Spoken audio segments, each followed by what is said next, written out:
Welcome to the 2023 Manly Electorate Candidates Forum at Bucketty's here today at Brookvale. My name is Cassell and I'm your moderator today. But without further ado, I thought we'd introduce Alex Hall, who will acknowledge country. Please make him welcome.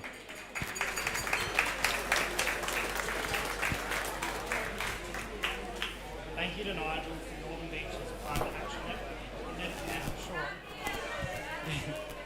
Voices of Warringah acknowledges the Guy Marieagle clan of the Gadigal people of the Eora Nation.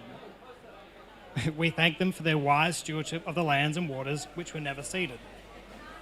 This beautiful part of the world is a cultural landscape, and we look forward to more of our lands and waters returning to traditional ownership and management. Thank you.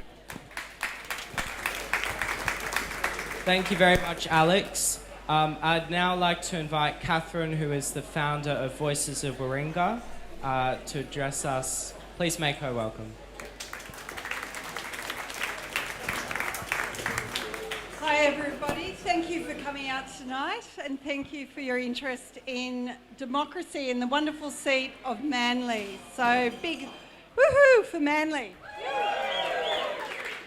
Right, so we're all a community first and we all live together, work together and enjoy this beautiful place we now call home together.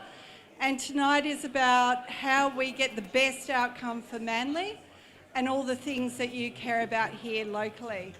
So tonight we've got all of the state candidates bar the Labor candidate who unfortunately has a shift tonight on the ferries. He works on the ferries, so he won't be joining us, but Alex, who you've just met, will be reading out his statement on his behalf. And then we will go into some question and answers. So thank you again for coming. And I also just want to acknowledge the hard work of Nigel, Howard, and the Northern Beaches Climate Action Network, who's co-hosting this event. Thank you. Thanks so much, Catherine and Nigel. Can we get another round of applause, because they're the people who are organising this tonight. Thank you. Now, do we have Nick McDonald in the room? He's the founder, the owner of Bucketty's. Please make him welcome. He's our host tonight. Okay, thank you everyone for coming. Awesome to have everyone down here. This is a family business run by myself and my wife and our incredible team. A little bit of wisdom. They say a drunk mind speaks a sober heart. So make sure you get some of that truth serum there over the bar. Support us. We're supporting you guys. So thank you. Thanks to the candidates for coming down. Humbled to have so many powerhouses in the house here. So please come down again. Have a good time. And yeah, hopefully we get some good information tonight. Cheers. Thank you, Nick.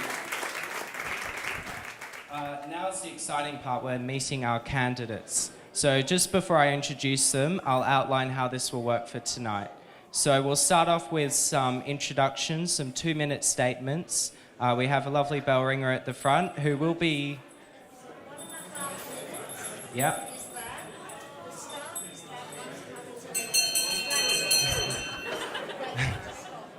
Okay, so we've got a 1.5 minute bell and then 2 minutes is the cutoff. Now the candidates will draw a number from the hat and that is the order that they will be making their statements.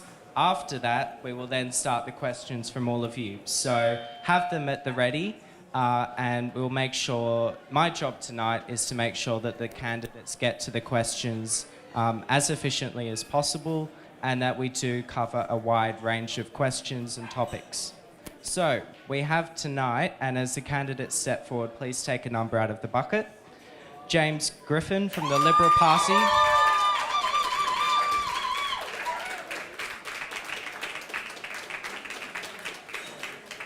Number 2. Thanks, James.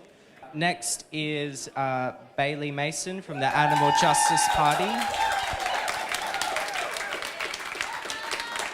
Number 3. Thanks, Bailey. Take a seat. Oh, you can take a seat, James. Now, next is Joeline Hackman, Independent.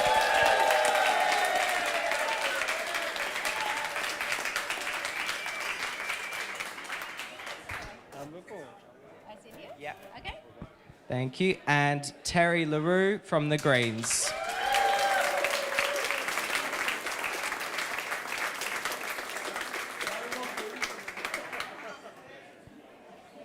Number one, lucky number one.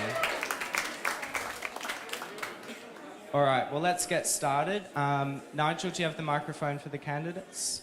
So we'll start off with Terry LaRue from the Greens. We have 2 minutes, starting when you're ready.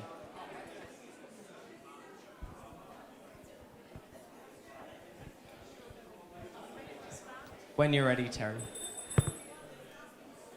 My name's Terry LaRue. My wife and I arrived in Australia more than 40 years ago. We were evicted from South Africa by the authorities because of our opposition to the apartheid regime. And on arrival in Australia, I realized that what a fantastic country this is because there is no corruption here. Like we had in South Africa. But very soon I was corrected by my friends here who said, corruption is rife in this country at all levels. And it's actually the corruption of mateship, which is a disease that came down from when the first whites arrived. And we have witnessed the corruption of mateship with both the coalition and with the Labour parties through pork barrelling, jobs for the boys, and the political appointments to independent bodies that takes place all the time. So, why am I standing as the Greens candidate in Manly? It's not necessarily because I want to be in Parliament. It's to help the Greens get the last seat in the Legislative Council, or else it will go to a One Nation or a shooters and fishers candidate. I joined the Greens 15 years ago at the same time that I started working with community groups in Balgala and in Manly. And I joined the Greens because they did not have or follow the corruption of mateship, and they did not accept dollars from any corporates so that influence could be purchased from the Greens. So by voting for Greens on the 25th of March, you are stating your support for what the Greens stand for, and the 4 pillars of the Greens are protect and preserve the environment, social justice for those who are less well off in society, and thank you very much.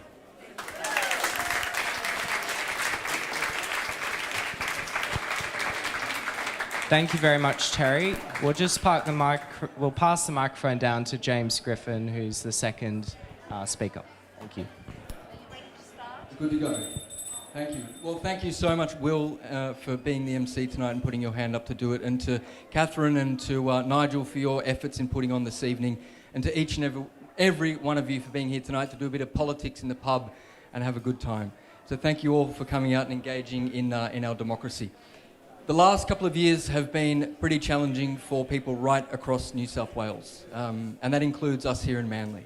Either we were touched or we knew people that were touched by floods, by pandemic, by bushfires, or by the drought.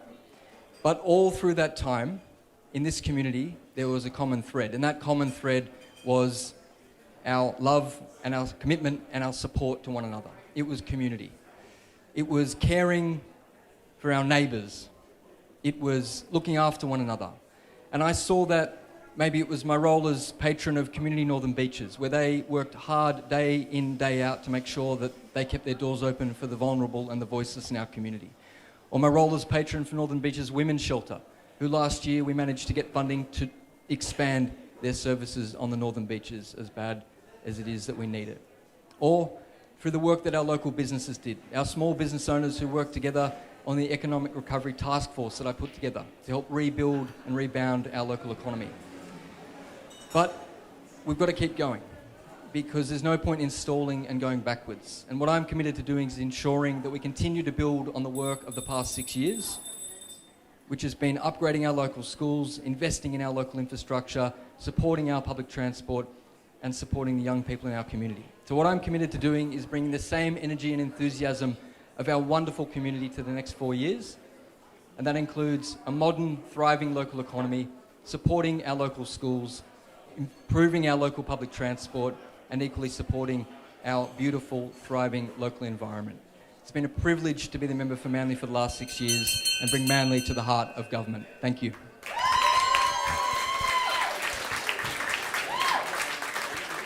Thank you very much, James. Now I'll hand over to Bailey.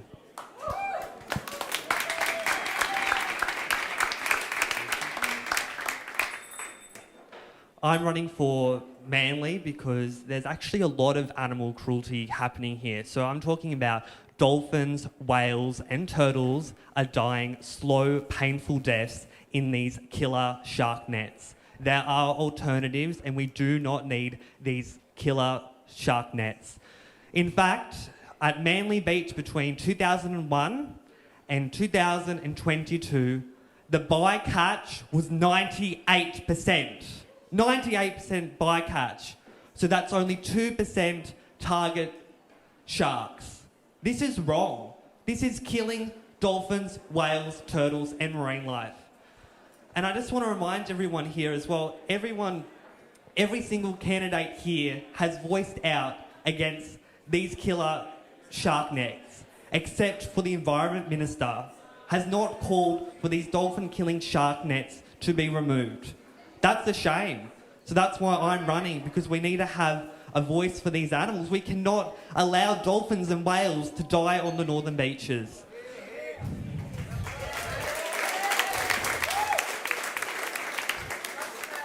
I'm also running because on the northern beaches, it's legal with permits to actually capture marine life for aquariums.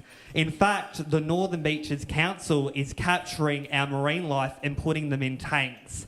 That's a disgrace as well. It's not right. There's also the issue of animals in the circus. Animal circuses continue to come to the northern beaches and are forcing these animals to perform demeaning tricks. This is not right, and that's why I'm standing. We also have the issue of the 1080 poison. People's dogs, our dogs, are eating these poisons and are suffering and dying for up to 7 minutes. This is wrong. We need to take animal rights seriously, and that's why I'm here. And the Animal Justice Party as a whole has great policies on factory farming, banning the cruel, barbaric greyhound racing industry and other exploitive industries. Thank you very much. Thank you, Bailey. Now our fourth candidate is Joeline Hackman, Independent.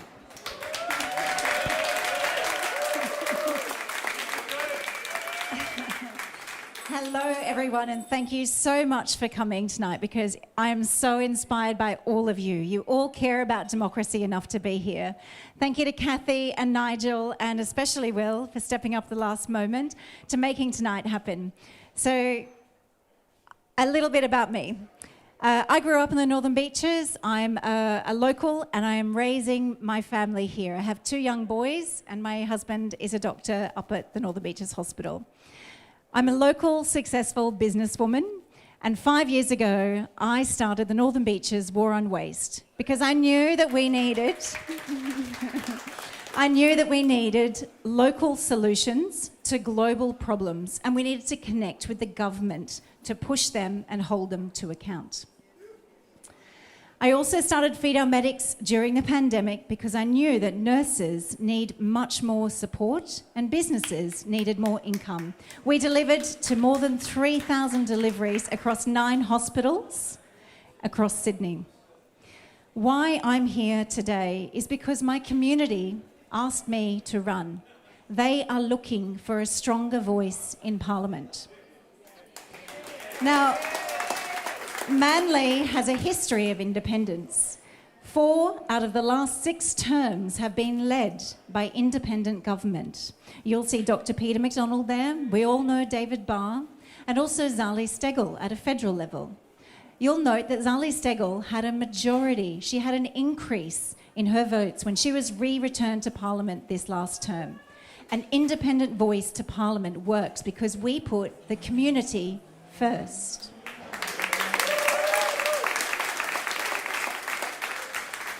I've been door knocking for many months and the community is telling me that they want stronger action on climate change. We don't want coal and gas projects. We want more integrity in politics, no more pork barrelling, no more jobs for mates. And we want a return to responsible economic management. We are in budget deficit and I'm tired of this waste of expenditure. So that's why I'm here today. The community is asking for change and I want to put my community at number 1, and that's where I'd like you to put me on the ballot.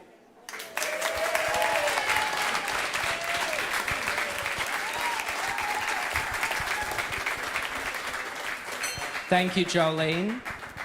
Now we have Alex Hall, who did our acknowledgement of country from Voices of Warringah, to read out the statement from the Labor candidate, Jasper Yaron David Thatcher.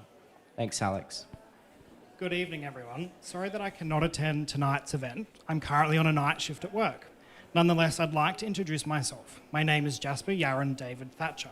I'm 23 years old and I have lived in Manly my whole life.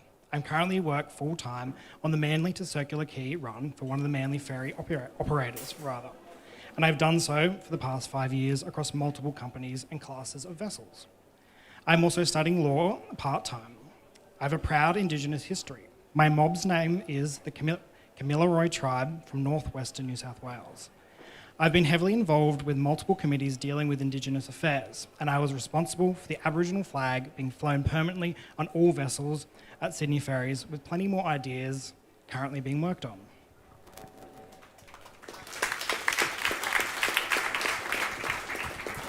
This election is about an opportunity for a fresh start in Manly and New South Wales. Labor's plans for Manly will see more teachers in classrooms and more individual attention for kids that need it.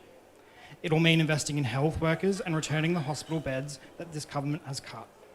Labor will return the reliable freshwater class to a more regular weekday service. It will also see the improvement of bus services on the beaches after privatisation by the current government. It will not see government land developed and sold off. And I'm particularly excited by Labor's environmental policies this election. On climate, the current government pretends that they have recently woken up to climate change, but they've spent more than 12 years in government in denial and delay. And they still have refused to legislate the aspirational climate targets. Labor will legislate in law at least 50% by 2030 and net zero by 2050. At the latest, and we'll establish a net zero commission to develop a plan and update the targets where progress is possible. On energy, privatisation of energy assets has forced up prices and made the transition to renewables more difficult. Labor will establish a publicly owned corporation, the Energy Security Corporation, to invest an initial $1 billion in storage for renewables like pumped hydro and community batteries. This sensible government investment will fix the gaps where private sector is facing challenges. It dwarfs the government's ambition and fills a real gap in the current energy mix. On environment, when it comes to the natural environment, the government has outsourced... Thank you.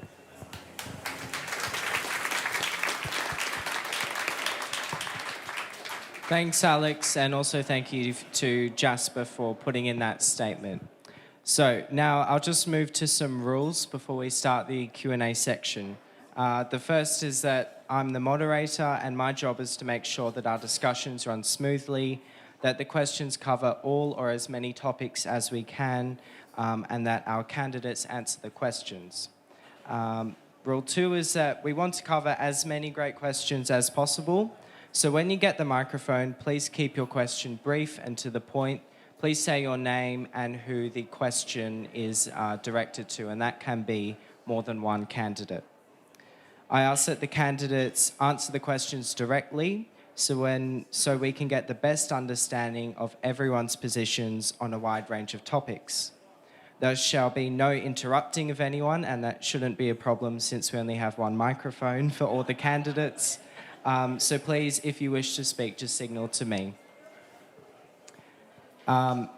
And of course, no heckling. Please respect the candidates and allow them to complete their answers uninterrupted. We will ask anyone disrupting the forum to leave. Now, we have 2 microphone runners, and we'll start the questions now. I believe it's Sarah at the back. Go ahead, Sarah. My name's Sarah Baker, and this question is for Joeline Hackman and James Griffin, if you wouldn't mind. So with the public awareness of the myriad of rorts and pork barrelling and resignations over scandals that seem to litter New South Wales politics, what 3 practical steps would you take to restore some integrity in New South Wales Parliament and improve our trust in parliamentarians?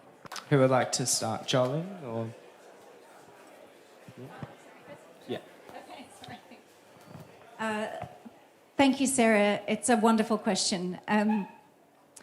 So I don't know if you've seen my socials or it's been a busy couple of days or if it's even on my socials, but yesterday I launched my integrity policy because I firmly believe that our community wants to see a return to honest government. We need to have leaders who are leaders, and that includes quite a few steps, but you asked for 3, so I'll give you 3.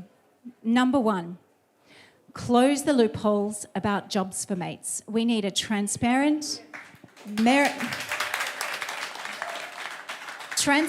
merit-based process for appointing jobs.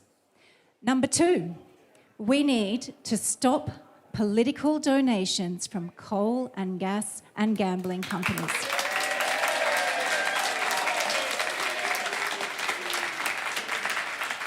There is a clear conflict of interest when those vested interests have influence over our politicians.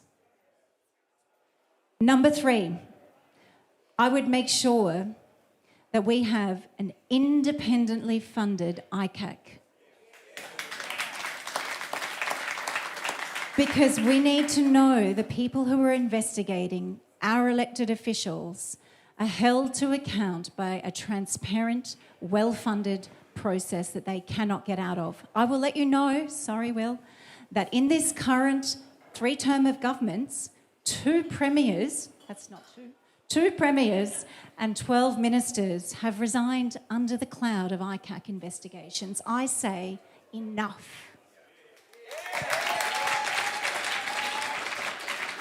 Okay. Thank you, Joeline. So we heard 3 steps from Joeline. James, do you agree with those, or are there additional steps that you would like to make? Well, I think it's a given that most Australians would want and demand the highest of integrity in their political system. Of course. In New South Wales, the ICAC has never been funded more than it is right now. And I'd ask them, for example, that yes, they do concentrate on ensuring that they're investigating all levels of government, local, state, in terms of any irregularities or corruption that is perceived to take place. But equally, they should concentrate on doing the job. And I think that there is one leader in this state who 610 or so days into a report being launched into her, was unfairly removed as a Premier of this state, and I'm very happy to say that I back Gladys Berejiklian every single day of the week. So the ICAC should hurry up with the work that it's doing and get the report out there so Gladys can have that cloud removed from over her head. But the point is, the ICAC has never been funded more than it is today, and of course, citizens deserve to make sure that politicians act with the highest of integrity. That is a given. We've implemented grant guidelines that ensure that pork barrelling does not take place and that the stringent checks and balances that are needed to ensure Should there be additional measures for that given the history of people like John Barilaro? Are there additional restrictions you would like to see? Well, those grant guidelines came in post those particular issues and on the back of a response to the Audit Office. So we're putting into effect significant measures to fight corruption and ensure that people can have the utmost confidence in their government. No, sorry, we do want to get to as many questions as possible. Yeah. Just very quickly. 20 seconds. The audience say no. Okay. Move on. Okay, all right. Let's get to another question. Can we have a hand up, please? From the front. Thank you. I'm Isabel Young, a Youth Leading the World delegate and a local school student. I recently interviewed both James Griffin and Joeline Hackman, and I have a question for James. James, why was the administration here told today that you weren't going to answer any climate questions when you are, in fact, our Environment Minister?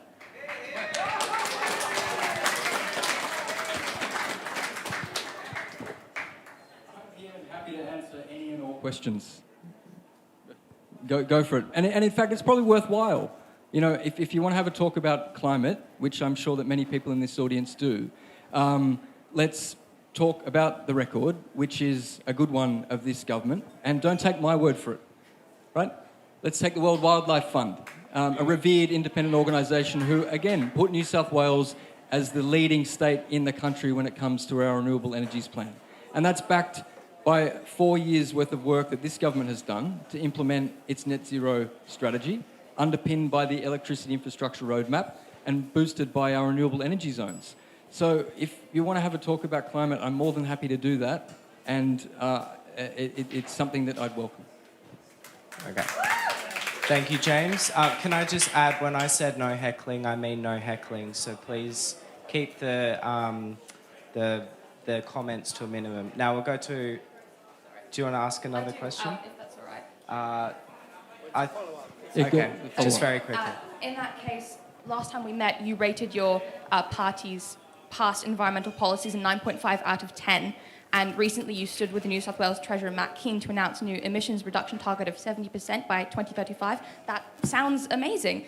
And yet New South Wales is currently planning to open at least 23 to 26 new coal mines and massively increase our fossil fuel exports to the rest of the world by 155 million tonnes.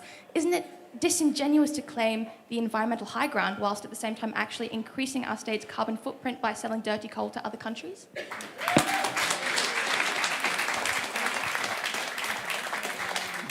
Good question. And I think it's really important to acknowledge that when it comes to our state, we have our net zero plan, which is being implemented and worked out. What you're talking about is Scope 3 emissions.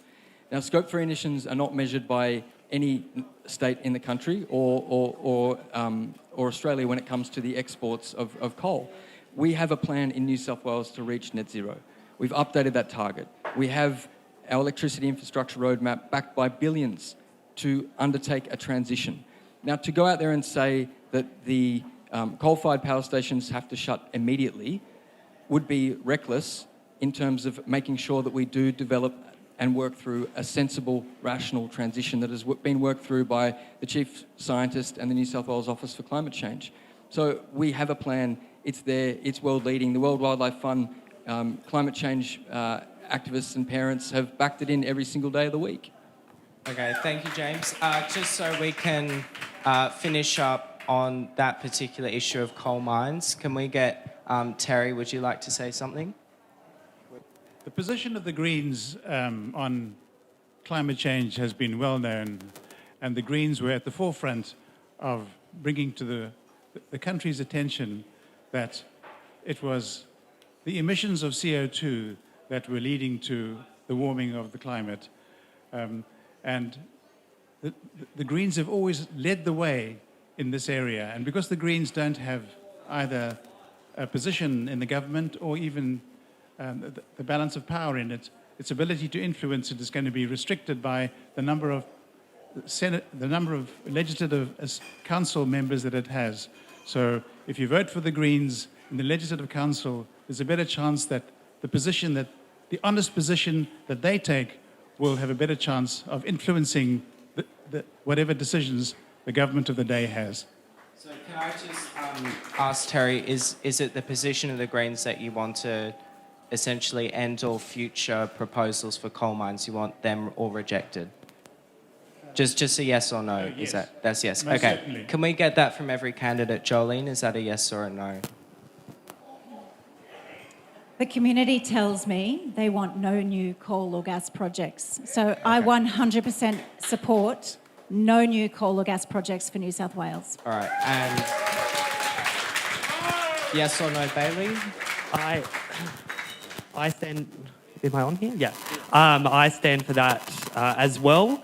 However, I think we do need to acknowledge the link between animal agriculture and climate change as well. That's often not being looked at. And I also want to mention as well the factory farming of fish. Recently there was a Four Corners on Tascal salmon, and it was exposed that the World Wildlife Fund is being bought to have their logo on non-environmentally friendly products, including factory farmed fish. And as we've seen, the Environment Minister has name-dropped the World Wildlife Fund, and that's been exposed on Four Corners very recently. So I just want to note that down. All right, let's go to another question now. Nigel, let's go to the lady at the back there, on your left. Yep. Hello, I'm Nicole and I've got a question for Bailey, representing Animal Justice Party. Bailey, how do you see that we're going to make a change with animals and circuses is my first little bit, and then how we're going to ban puppy mills and kitten mills, please? So I'm working on that, and I've been talking to the council to get a ban on the use of all animals in the circus on the northern beaches. We don't want to have any animal be forced to perform tricks. It's cruel, it's outdated. The puppy mills, same, going to the council, and then further need to ban greyhound racing and those barbaric industries as well. But I just keep on. I've also been talking with the Greens as well about pushing forward to ban the use of all animals in the circus. And just last year, we had about 50 people protesting on the northern beaches against animals in the circus. Okay. Thank you, Bailey. Now we'll go to another question. The lady over here. Yep. Hi, my name's Steph. I guess my question is, at a federal level, the Teals haven't actually had a lot of power. So in terms of things like PEP 11, we haven't been able to have that stopped by the Teals, and particularly those locally. So I guess how are all of you going to make sure you can actually achieve things in the next term of Parliament? Thank you so much for your question. It's very kind of you. So, as we've seen, the independents actually have a lot of power, and particularly in a minority government. We've seen Alex Greenwich, as an example, put forward the voluntary assisted dying bill and able to get cross-party support. What the independents can do is vote. They can vote first according to their community. We can put forward private members' bills. We can amend the legislation so that it has better quality legislation. In terms of gambling, we can make sure there's better quality legislation for that. So an independent, particularly in a minority government, is very influential, and we are able to put the community first. Thank you, Joeline. I'll just go to James quickly. On a similar note of what the local member for Manly can do, you might be aware there's a recent poll that showed that although it's close, Labor would probably win, either in a minority or majority government. So similarly, what could you do if you were re-elected, but as an opposition MP? Well, the poll, the only one that matters on election day is what they say. And I think it's really important to acknowledge the comment that was made before about the Teals. I mean, we've heard a lot, right, about the power of the Teals, but you look at the federal sphere at the moment, and we were told that an Albanese government with the elected Teals would stop PEP 11. But here we are, having to re-prosecute PEP 11 again. Alex Greenwich is a good independent because he is independent. He backs in the government when we have sensible and sound policies, and he supports and works with us. He's not a protest party. The fact is that we will continue to do work as a good government. We're intent on winning. We're putting together a bold vision for New South Wales, and it's one that people are responding to. With respect to what has happened previously, we've seen how this unfolds. Labor government with an independent member. Overlooked, under-resourced, left hanging. At one point, there was a special commission of inquiry into the ferries because of the dire state that they got into. There was no beeline. There was no park and ride. There were no upgraded schools. And that was under a Labor government with an independent member. So they are not things that people in this community have forgotten, and they also appreciate and understand the ability of a good, hard-working local member to get things done. We'll go on to another question. We'll go with this lady at the front here. Hi, my name's Lani, and this is controversial. It's not directly related to environment or climate. I'm a registered nurse. Registered nurses during COVID were essential workers. We saved lives. We continue to save lives. A recent... Oh, look, I'm not nursing now, so don't clap me. I've got kids. But a recent poll taken by the New South Wales... I'm so nervous. Nurses and Midwifery Association came back with 50% of nurses planning to leave the profession in 5 years. This does not just affect nurses, this affects everybody. I worked pre-COVID. I managed a busy coronary care unit, people coming in, having heart attacks, dropping dead. We were short then. We were struggling then. This is a public hospital. What are your parties going to do to resolve this issue? Good question. Let's go to Joeline first, and then we'll go to James. Lani, I just want to say a huge thank you, because honestly, that was an incredible crisis, and if it wasn't for people like you who stood up and went to that coalface at the hospital, none of us would be here. It's a hugely contagious disease, and you didn't know the impacts on you or your family, and you went to work anyway. So thank you.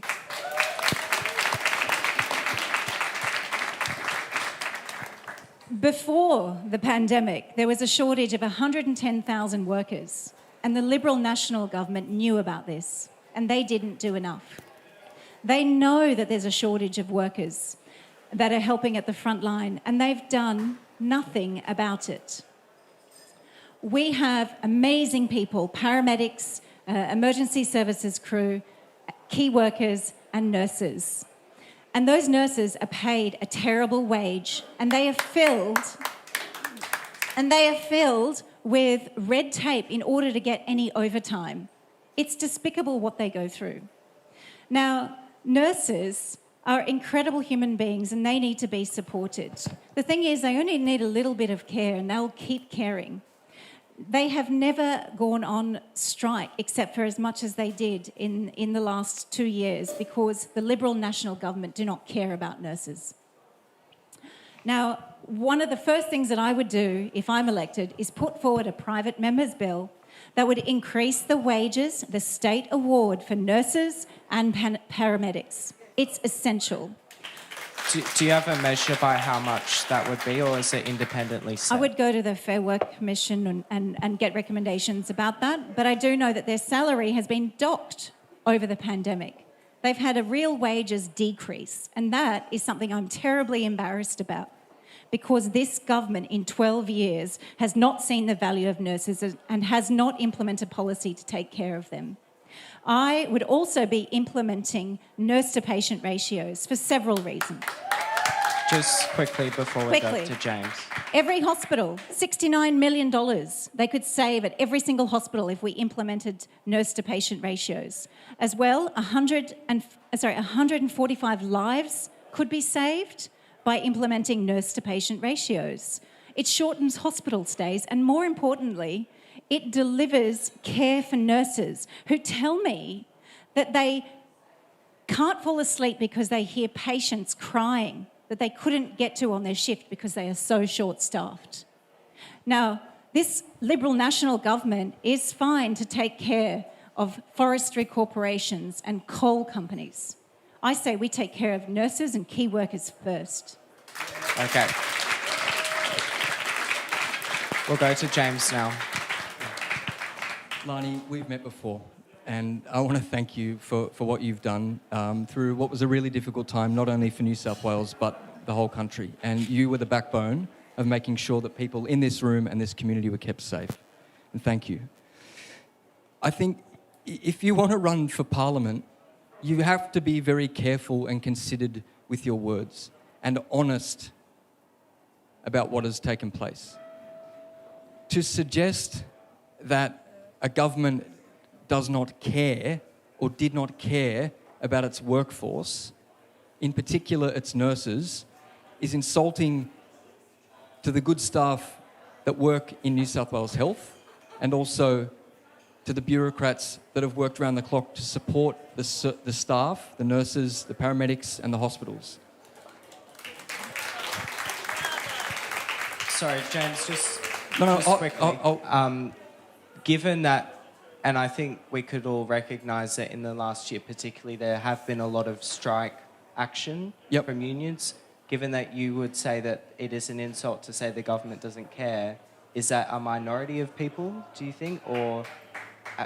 No, of course, it's the year of the strike. The unions made that very clear as we go into an election year. The facts are, under the past Labor government, they shut and closed more hospitals than we have opened in the past couple of years. More than 190 new hospitals and medical centres built around New South Wales. Fact. The facts are that we've also gone out to bolster and support our nurses, to recruit more, and to make sure that we pay a fair wage that is in line with the wages cap and the wages policy. Because if it's removed, and I'd love to know the other candidates' position on whether they support removing the wages cap, what we can do is provide certainty around how much of a pay increase, which is some of the most generous in the nation, to our important, hardworking frontline staff. In addition to that, we're supporting nurses and frontline health workers with housing equity to help make sure that they can live where they work, and equally providing as much support as we possibly can to ensure that we've got a thriving health frontline service workforce. Thank you. Can we just go very quickly back to if that's okay? I'd just like to ask, are those the responses you wanted to hear, or is there more you want a member for Manly to do? Yes, nurses do need to be paid more. And Minister, would you support removing the wages cap?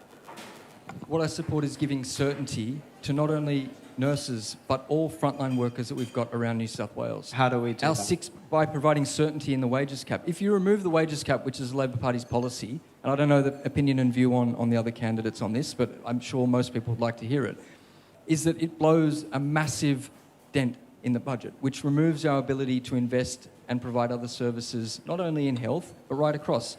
We can provide certainty in terms of our 6% pay increase plus some that we're doing for teachers, and likewise for nurses. And I'm more than happy to do that. But the suggestion that the government knew about this and didn't do anything, or doesn't care about its workforce, is absolutely incorrect and wrong. And you can't just go around saying it. Okay, let's go to another question. Yep, we got one at the back here. Australia is one of the global leaders in the destruction of nature and biodiversity, and one of the top 7 nations that contribute to 50% of global biodiversity loss. Biodiversity underpins our food security, nutrition, human health, and makes the earth habitable. Healthy rivers and wetlands are biodiversity hotspots, supporting an incredible array of wildlife, communities, food production and enterprises. Recently, huge amounts of brand new food plain harvesting entitlements were handed out by the New South Wales government. Vast volumes of water can now continue to be taken from inland rivers for the benefit export cotton grown by multinational corporations who pay little, if any tax, while the environment, graziers, tourism, recreational fishing and horticulture miss out. The New South Wales Government's Environment and Heritage Group advised the Environment Minister not to approve the water management rules recently proposed by the National Party Water Minister, as they would allow far too much floodwater to be taken and likely be unlawful. This is my question. Would you vote in Parliament to protect the extraction of floodwater from inland rivers being sold first to anonymous, sometimes foreign owners, so that wetlands, biodiversity and farmers are protected? And this is for Joeline and James. All right. I'll also hand over to Terry as well. I'd like to hear everyone's position, but very quickly. Thank you for raising what is one of the key issues the key policy platforms that the Greens have, when I mentioned that there are 4 pillars of which the Greens have become established, the very first one was to protect the environment, and that includes both the biodiversity of plant life and also the biodiversity in animal life. And water is critical to maintaining a stable equilibrium within the environment. And if you go back to the role of many of the Greens members both in the House of Assembly and also in the Legislative Council, have pushed for measures aggressively with the government to oppose many of the rorts that are taking place in the harvesting of rainwater, the theft of water from the water systems, and also the destruction on a large scale of vegetation, which is the home to so many iconic Australian species. The Greens are proud of what they've done, and they would continue to be aggressive in this. And I'm sure James appreciates that he always has to look over his shoulder at what the Greens are going to say when there's ever going to be any change to legislation. Okay. Thank you. Well, I have to give that to James to reply. Thanks, Will and Terry. Thank you for the question. You would have seen earlier this week we acquired the largest ever parcel of land to create a national park in New South Wales, ever. Ever. In the history of New South Wales by any government. Fundamental to that acquisition was that it contained the last free-flowing river in Australia, which is now protected in perpetuity within that national park. In addition to that, recently, we did a wonderful partnership with Nari Tribal Council and the Nature Conservancy to protect in perpetuity beautiful wetlands, 55,000 hectares containing important water, yes. In addition to that, the Biodiversity Conservation Trust, founded by the New South Wales Liberal and Nationals government, has protected more than 2.3 million hectares of land, which again creates or includes important wetlands and river systems. In addition to that, we're working with farmers, and the fact is that more than 70% of New South Wales is held in private hands. And so we need to work with those communities and those landholders to make sure that we give them an understanding of the conservation benefits that we all know and appreciate of making sure that they conserve their land. And that is done through 2 ways, both regulatory and also through incentives. And so our Nature Positive Farming program will help landholders preserve their water streams and the riparian environments that they've got on their land. And we're rolling that out. $200 million as a part of last year's budget, which I must say is a part of a $2.2 billion budget for the environment, which dwarfs the entire federal government's budget, $1.7 billion. So we are doing the right thing here in New South Wales, and we're very proud of our environmental record.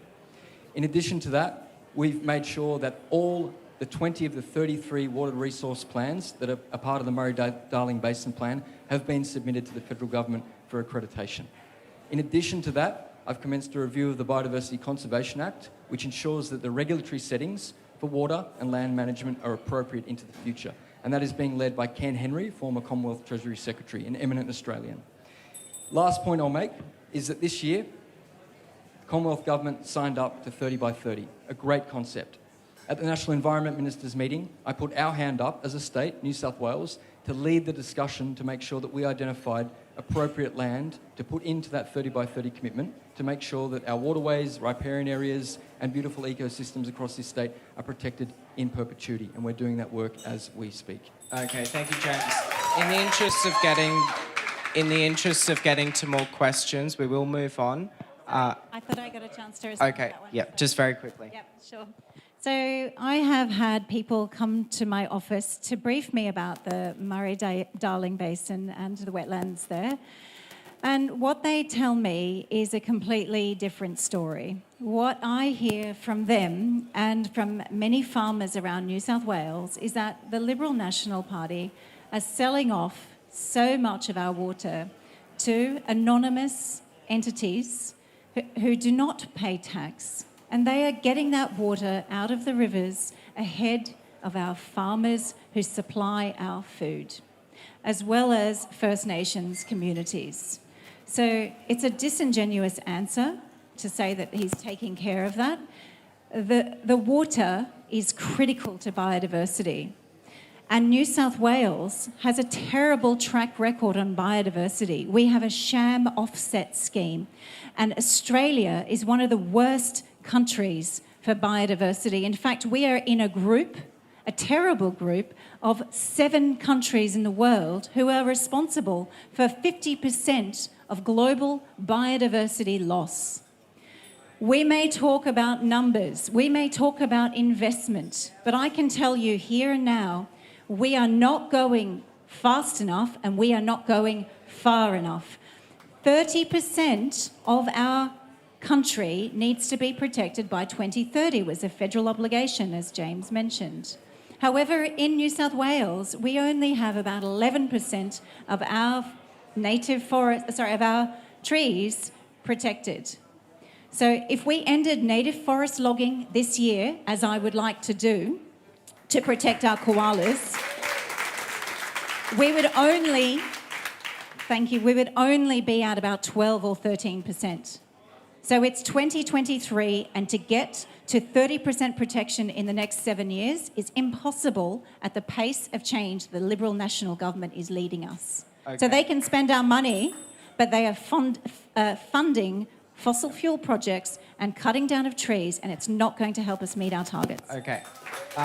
Just going on from native logging, we do have some pre-submitted questions, and I'll let James reply briefly to that and answer this question before we get to one from the audience. This is from Sean O'Shanassi. Hannessy. My apologies for that mispronunciation. He says, we know that ending native forest logging is the single most effective action we can take for our climate. So we heard that Joeline agrees to an immediate phase out of native forest logging.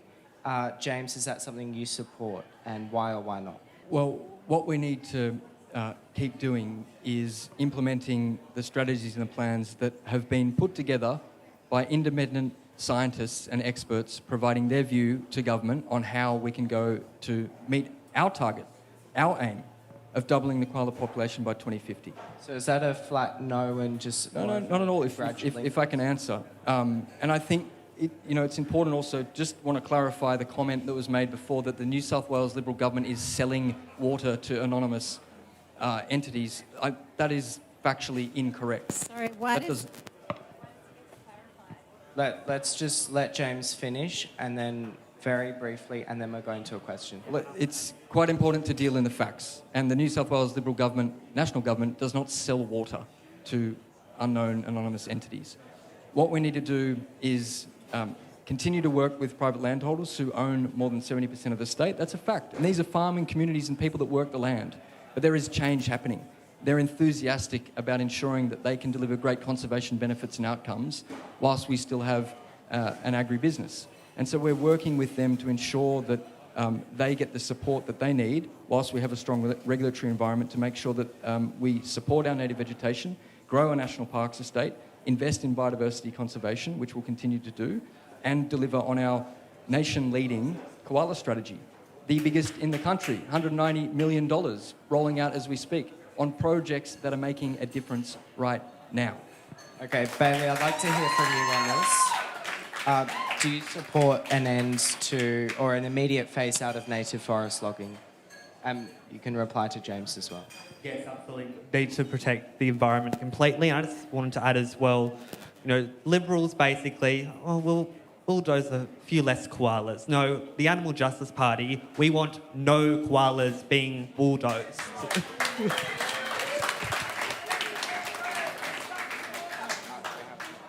Okay, let's go to a new question.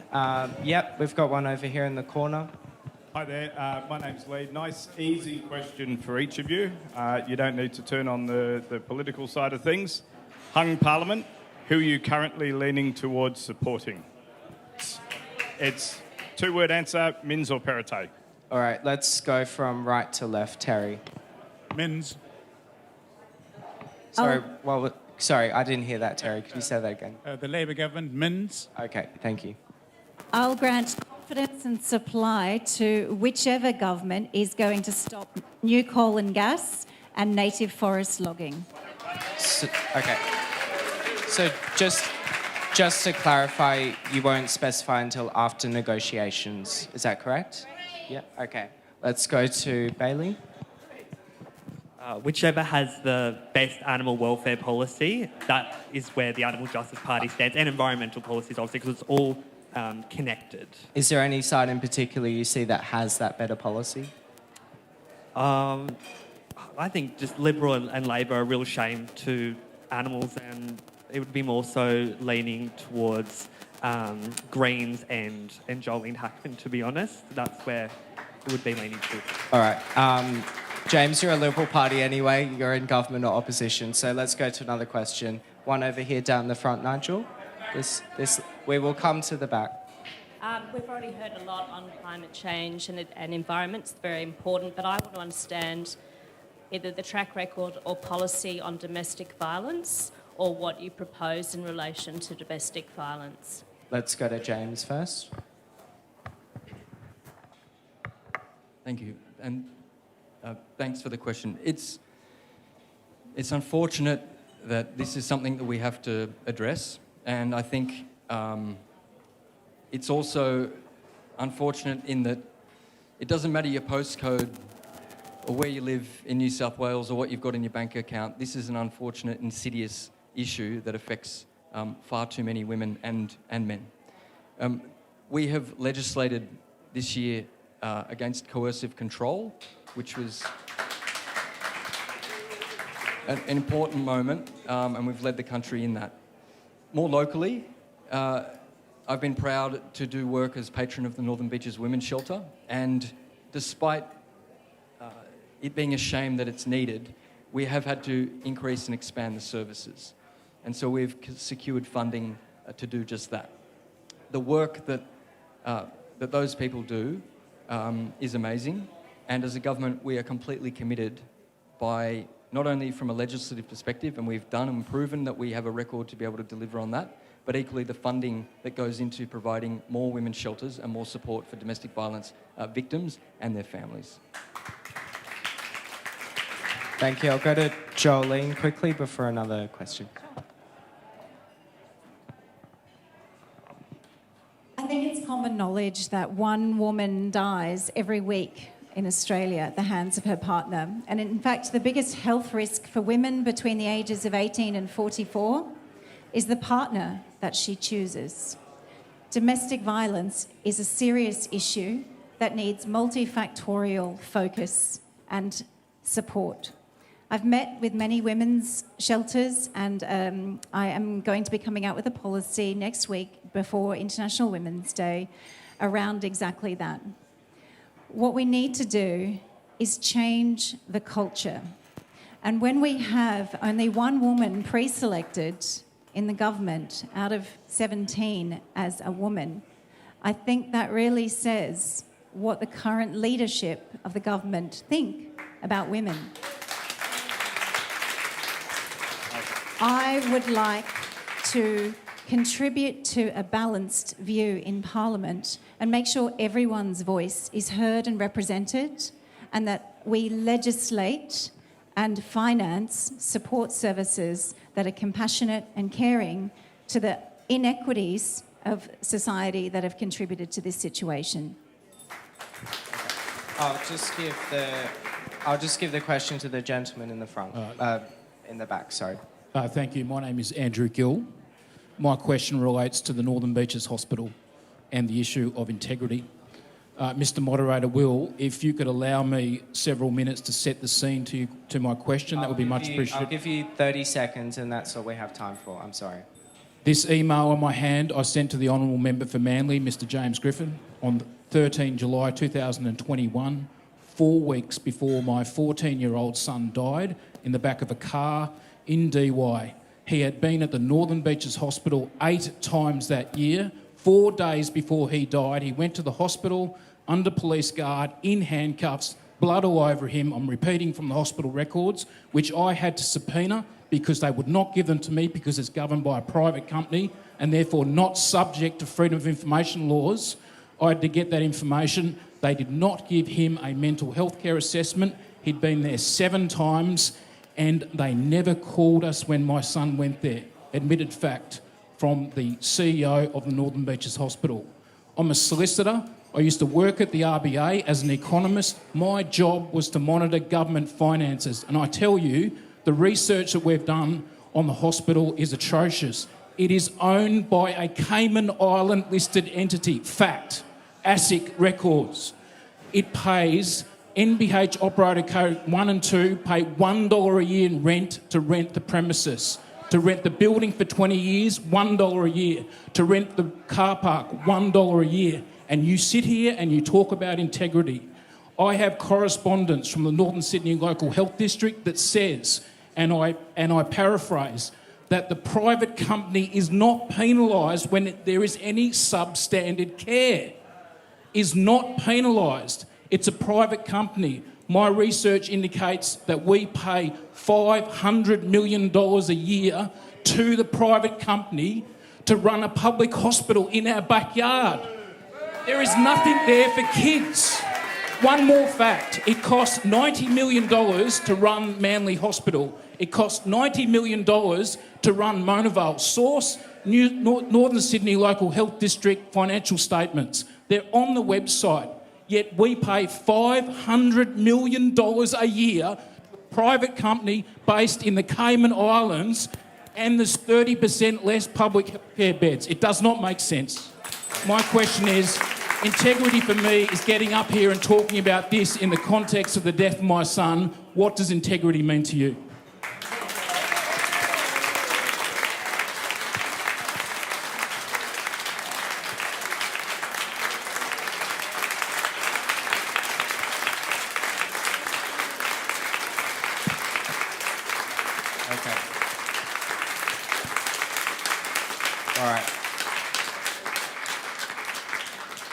I'm sorry, I can't see you with the lights, but I'm very sorry that... I don't want stories. Okay. I want action.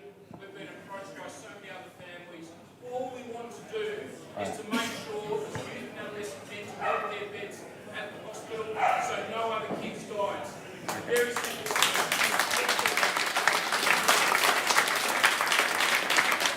All right, James, your response. Yeah. Mr. Gill, thank you. I can only imagine the courage that it would have took to get up and ask that question, and I'm sure that the sense and the response that you felt from this room demonstrates how we as a community feel for what has happened. And as a father of a 4-year-old boy and a 2.5-year-old girl, I can only imagine the trauma and the challenge that you've been through. So thank you for asking the question. And in large part, it was your experience and what happened to you and your advocacy since that point in time that led to more funding being allocated in last year's budget specifically to support mental health services on the Northern Beaches. In addition to that, this issue of mental health... When the hospital was established in November of 2018, there were no youth and adolescent mental health care beds. There were 50,000 kids on the beaches. Okay, let's just... Yeah, James. So, no, it's all right. And the issue of mental health, particularly in young people on our Northern Beaches, has been an issue for a number of years. And it's never been entirely quite clear why. We live in a beautiful part of the world surrounded by wonderful people.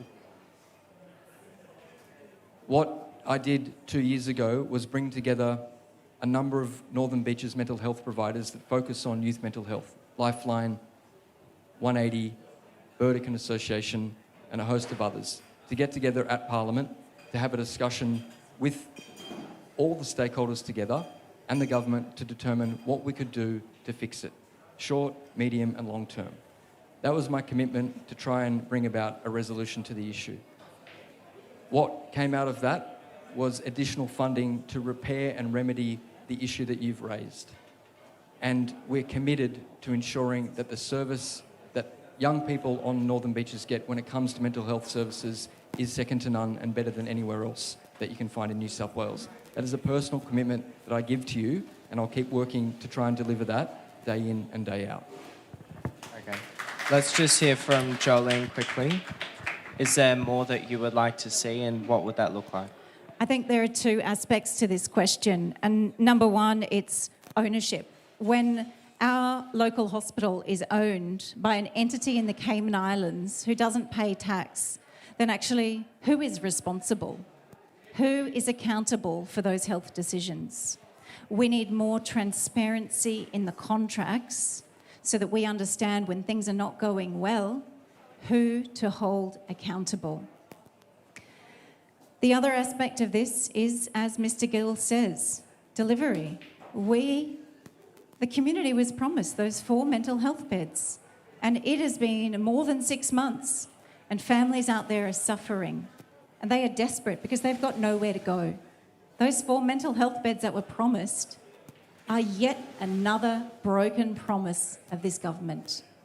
So until those beds are delivered, I say it's a lot of hot air and a lot of profit for private companies. And I think we should be putting patients and our community first.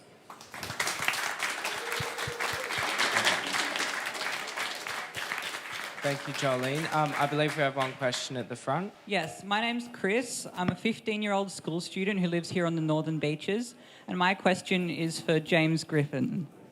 I have been greatly affected by the climate crisis throughout my life. I have had to witness a man die in front of me in a cyclone in Western Australia.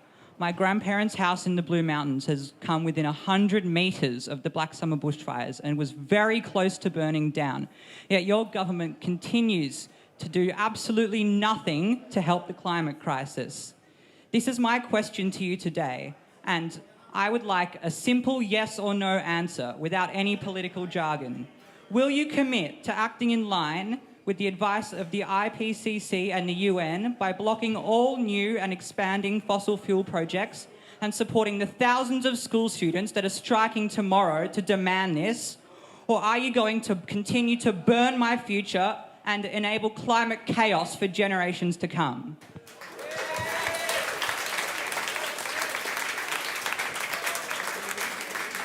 James? Yep. Well, thank you, Chris, and thank you for your passion and also for the letter that you gave me earlier, which I'm sure reiterates your question just then. As I said earlier, we were one of the first jurisdictions in the world to sign up to net zero. Yeah. So that should give you a good signal as to how committed we are to dealing with the climate crisis. So, sorry, with respect, James, the question was on essentially a moratorium on coal mines and gas mines, if that's correct, Chris. Yeah, so well, is that not something you support? We have set out a responsible transition plan as a part of our net zero strategy, which is the leading strategy in the country. If it was as easy as simply putting that moratorium in place, for example, you see the federal Labor government approving the Santos project up in Queensland. There are significant challenges in how we transition to a renewable energy future, and we are working as rapidly and as sensibly as possible in achieving that outcome and that aim. I'd like to hear from Terry and Joeline as well. Thank you, Chris. And I can understand the extreme frustration that young people have when they see old buggers like myself who have been part of the generation that has caused the problem and for which I have to apologize. But I am and have been a member of the Greens, and the Greens will continue to take the forefront in trying to make sure that the future that you inherit and the future that my grandchildren and my great-grandchildren inherit is one that will be worth living in. Thank you. And Joeline, to go to Chris's question, and Terry, I assume your position is to have a moratorium on fossil fuel proposals. Joeline, is that yours as well? Chris, thank you so much for that question, and I am absolutely answerable to you on this. What I wanted to say is that I didn't get a clear answer from our Environment Minister, because I do believe that we do need to have a moratorium according to the IPCC report That is the best available science. And while the Environment Minister and his government has a strategy to get to net zero, what they say about their strategy is not what they do when they are approving new coal and gas projects.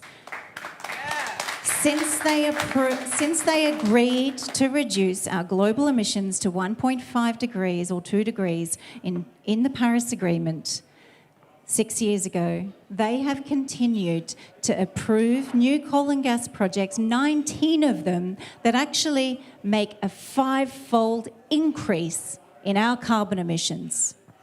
So they may talk about a strategy, but what they are actually doing is increasing the emissions 5-fold. They'll never get there. Thank you, Joeline. We have time for a few more questions. Lady at the front here with the mask on. Thank you. My question is to anybody, really.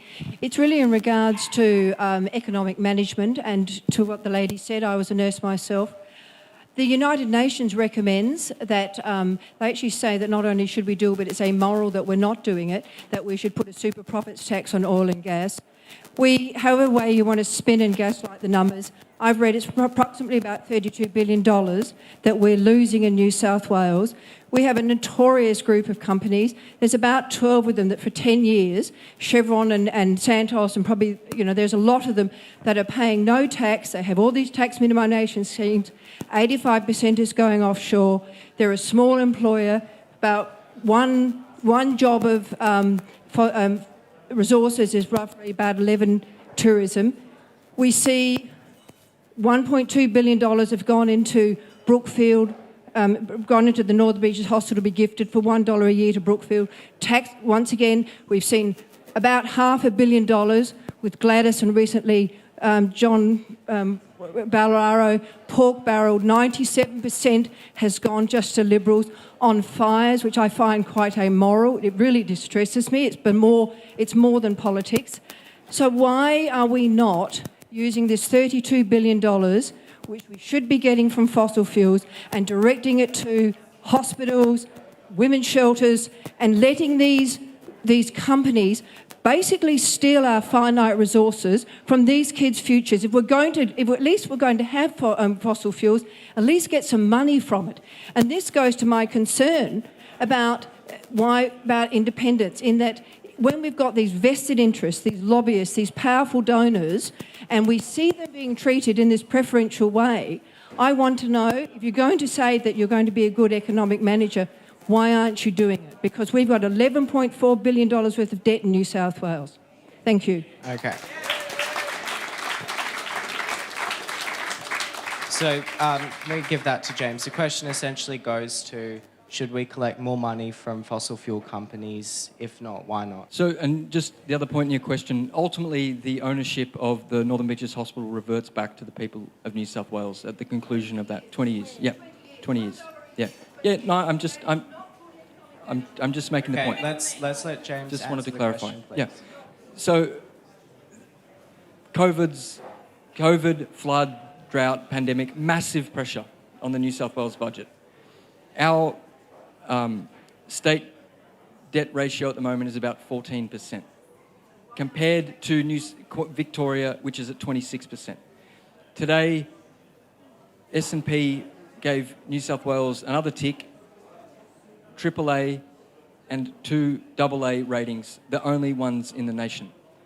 That is despite all of the money that we've had to push out the door to support people through COVID, through JobKeeper, through funding to keep businesses' doors open, like here at Bucketty's, through funding to support drought-impacted communities, and billions of dollars to support flooded communities up there in Lismore on the Northern Rivers. So there has been so much pressure put on the state budget that, of course, there is some debt on the books. But we are looking towards a surplus in 23-24. The opportunity, if you look forward, is actually quite an exciting one for New South Wales in the export of hydrogen, green hydrogen, and also in the export of rare earths and minerals, which make a part of the modern economy. No, it's not as simple. You need to have some context. the one lines and we, it requires context if we're to have a genuine discussion about it. There is equally a war in Ukraine which has put massive pressure on fuel and gas prices around the world. And so... Okay. Thank you. Thank you. Okay, so the question does go to royalties and... Okay, all right. James, you want to discuss? Sorry, can we please that is why we need to build up the green hydrogen and the rare earth strategy to offset these coal mines that everybody wants shut as quickly as possible. So we need to have something to replace it, and that's what we're working towards. Equally, we want to, and we will work to extract as much royalty out of coal and other energy exports as possible. All right, let's go to Joeline quickly on the issue of royalties, and James touched on green hydrogen, future technologies. How can we benefit from that? Responsible economic management is very important to me. As a businesswoman, I can see that there is so much waste in this government. We are not getting a good price for our resources as the people of New South Wales. Queensland, in July last year, decided, because of the war in Ukraine, thank you, James, they decided because the coal price was going up, that they were going to negotiate a good price for their resources, for the people of Queensland. Now, Queensland are now $5 billion in surplus. If New South Wales, who are lagging behind, had the political will to make the decision to implement that coal super profit royalty, we would have been earning $2 billion extra a month. We would have earned $23 billion so far, and we would be well in surplus. What lacked was political will and the removal of the conflict of interest of political donations from fossil fuel companies. That's it. All right. We do have time for one more question. I can see the gentleman there has the microphone. Go ahead. Might end on a bread and butter question. Families in Manly, what's the plan? Recession, rising food costs, mortgages busting. What's the plan for families? After all, families do vote, and we're in a very stressful period for families. What would happen, or what will happen if you're a member or anyone's a member? What's the plan to make life easier for families? Thank you. Okay. So cost of living, can we get the microphone? Yeah, Terry, you can start. My response is very simple, Doug. Vote for the Liberals and you'll get the same again.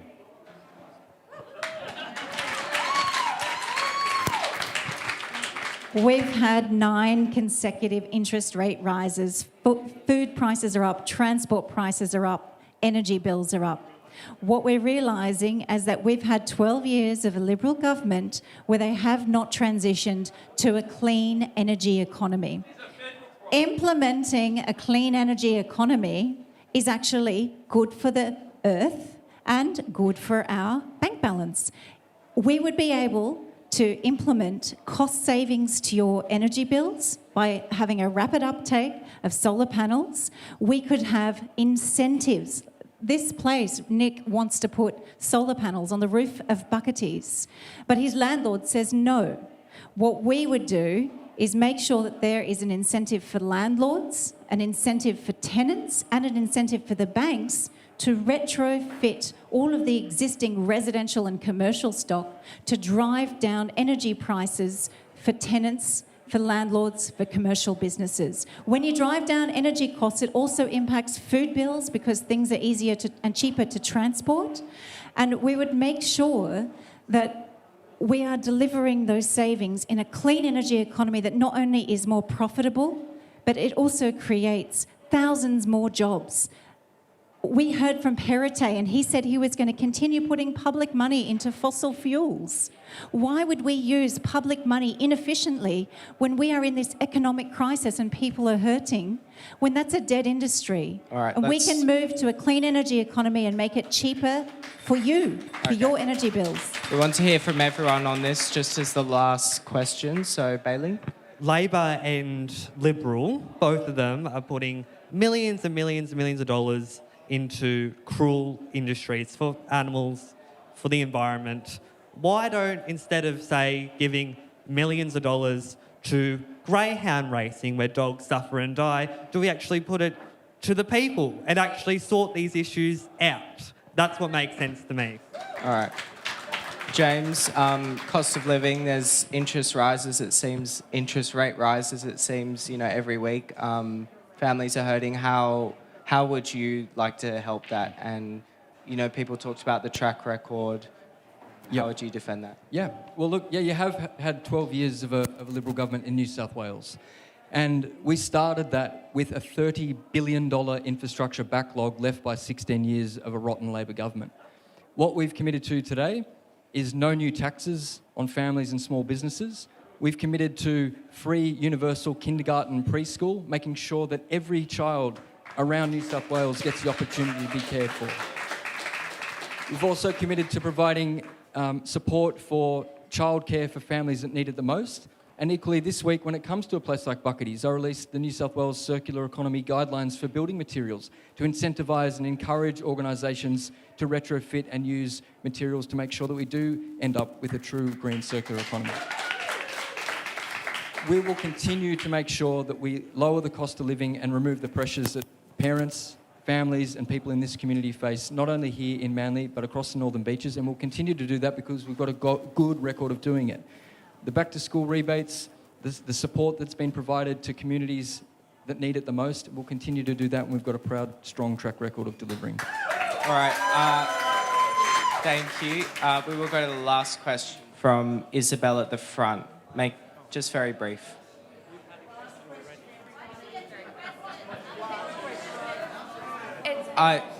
Okay, questions of two questions. Well, I see there are only two young people in the room. I think it's... Excuse... Okay. All right. Lady in the front. Hi.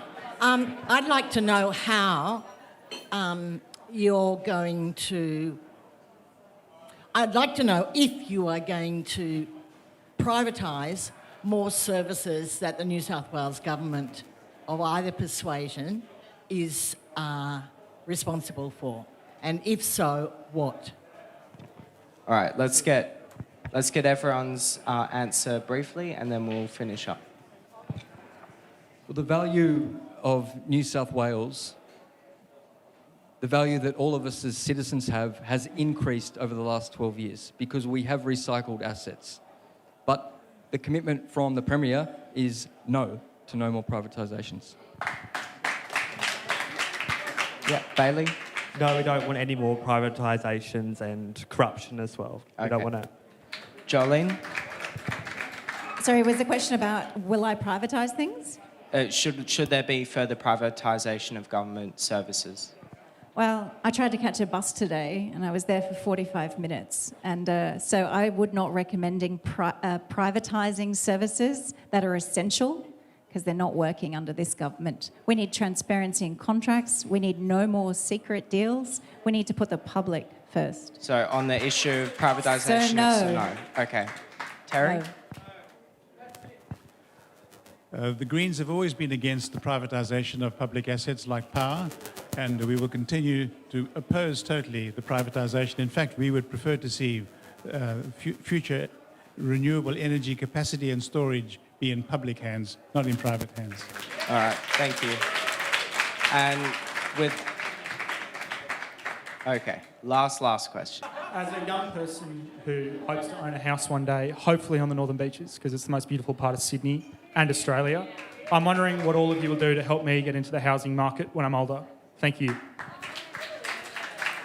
Alrighty, let's do the round again. Start with Terry, and we'll go left.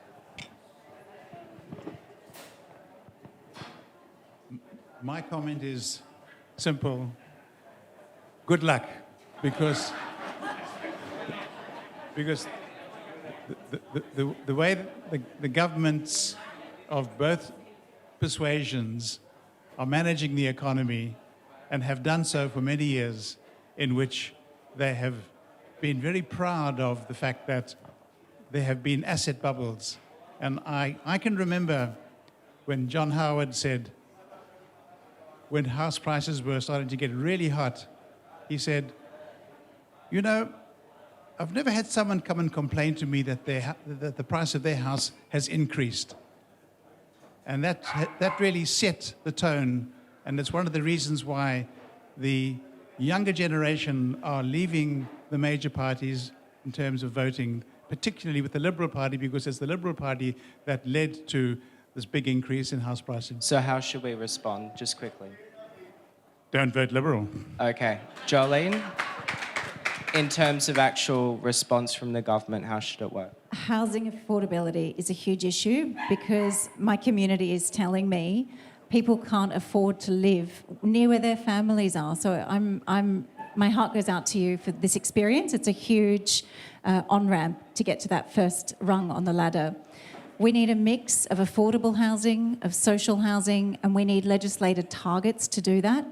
And I tell you one thing, I will definitely make sure that you are part of the important housing mix that I would fight for.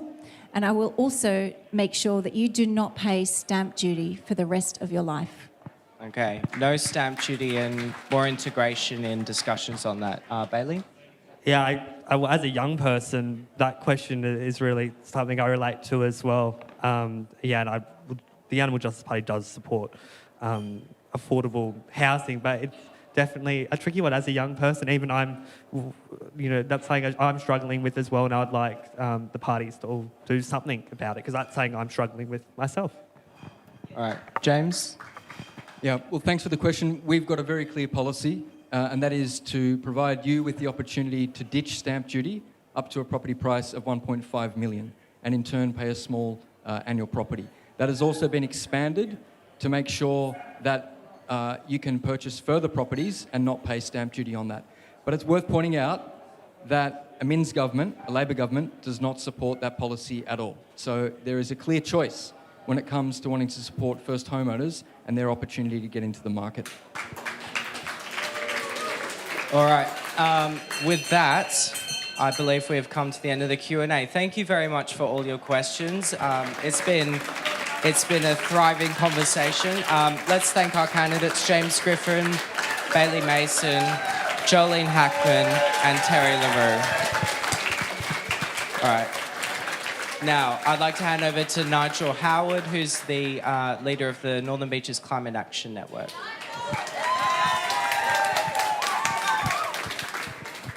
Well, actually, I'm the chief servant of the Northern Beaches Climate Action Network, because everyone tells me what to do and then I do all the work. That's how it works. So anyway, let me tell you about Northern Beaches Climate Action Network. What we are not is an incorporated organisation. We have no board, we have no money, we have no members. We're just a network. We're a network of other organisations that do have the money, do have the network, the members, etc., etc.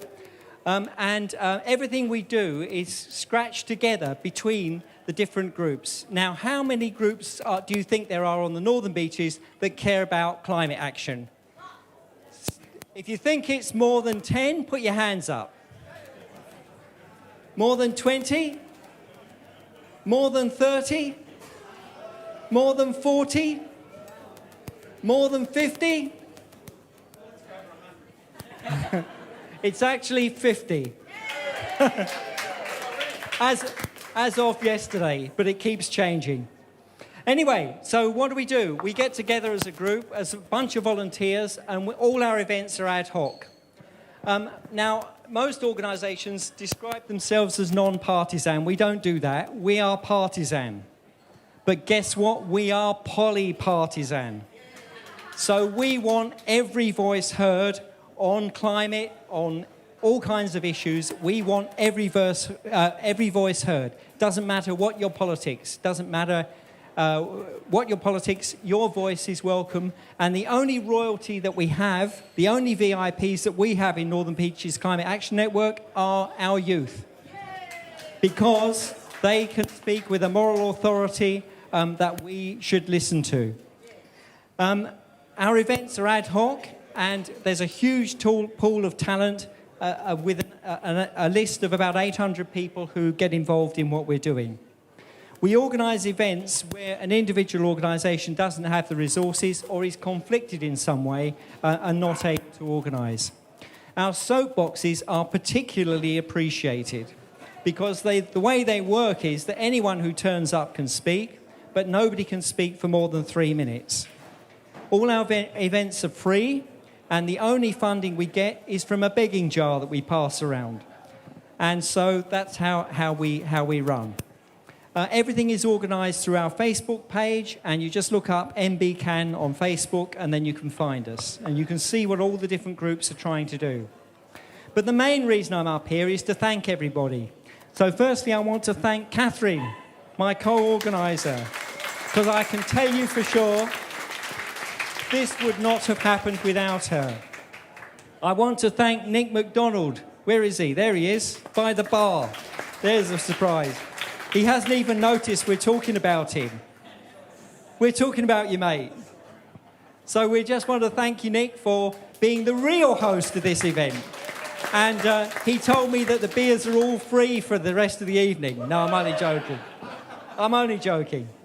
And very important people here to our candidates. Just how brave are they putting themselves forward for election, and even braver for standing in front of the lion's den of us and addressing our questions.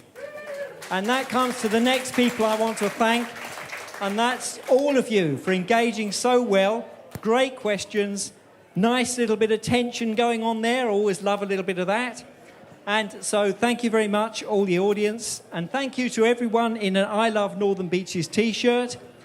These guys work very hard to bring this event to you, so if you see them standing by the bar wistfully, buy them a drink. I want to thank Wayne over here from Humph Hall, who's organised all our video, and Andrew from Northern Beaches Radio, and I've got a message here from Andrew. It says, can you announce at the end, replay at 2 o'clock Saturday on Radio Northern Beaches, listen on 90.3 FM or streaming on rnb.org.au. Good. And lastly, for all the media covering our event, I think I've seen one person. And very lastly, to the very special person here, Will Cassell.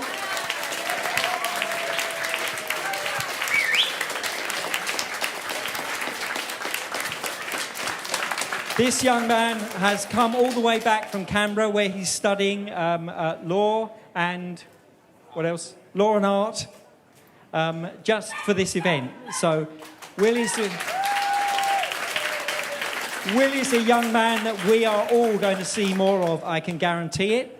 And we have a little gift, a little token. If I can find it.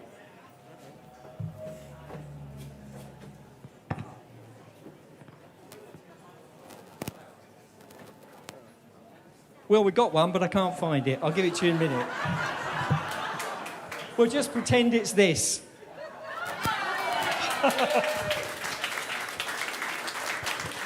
We have got a gift. I'll give it to him in a minute. So this is normal form for Northern Beaches Climate Action Network. Quite a few cock-ups, but we get there in the end, and everyone's reasonably happy. So thank you all for coming. So one last thing. Our candidates are sticking around. If you didn't get your question in, nobble them now, buy them a drink, and they'll answer your questions. Thank you.